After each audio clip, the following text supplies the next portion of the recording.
கடனில் மூழ்கிய அந்த மாபெரும் இயக்குனரின் வீடு.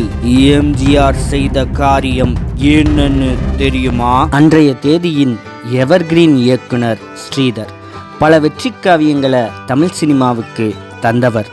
கல்யாண பரிசு, நெஞ்சில் ஓர் ஆலயம், காதலிக்க நேரமில்லை, எனக்கு பிடித்த சுமைதாங்கி, இப்படி எத்தனையோ நல்ல படங்களை தயாரித்து இயக்கியிருக்கிறார். எம்ஜிஆரை வச்சு அன்று சிந்திய ரத்தம்னு ஒரு படத்தை ஸ்ரீதர் இயக்க நினைத்தார். ஆனால் அது கைகூடி வரல. ஸ்ரீதர் தயாரித்த சில படங்கள் தோல்வியில் முடிந்தது. அதனால கடுமையான கடன் சுமைக்கு அவர் ஆளாகி கஷ்டப்பட்டுட்டு இருந்தார்.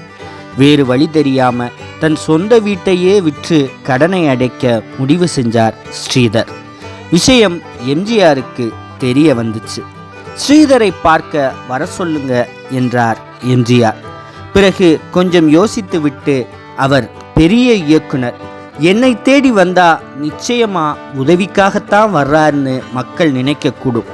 அதனால பொதுவான ஒரு இடத்தை தீர்மானியுங்க, சந்திப்பு நடைபெறட்டும்னு சொன்னார் எம்ஜிஆர். எம்ஜிஆர் சொன்னபடியே ஒரு பொதுவான இடத்தில் சந்திப்பு நடைபெற்றது. எடுத்த எடுப்பிலேயே, நாம் முன்னரே பேசியபடி எனக்கு ஒரு படம் தயாரித்து இயக்கி தாருங்கள் என்றார் எம்ஜிஆர். தயாரிப்பதா? விழித்து நின்றார் ஸ்ரீதர். படத்தின் டைட்டில் உரிமை குரல்.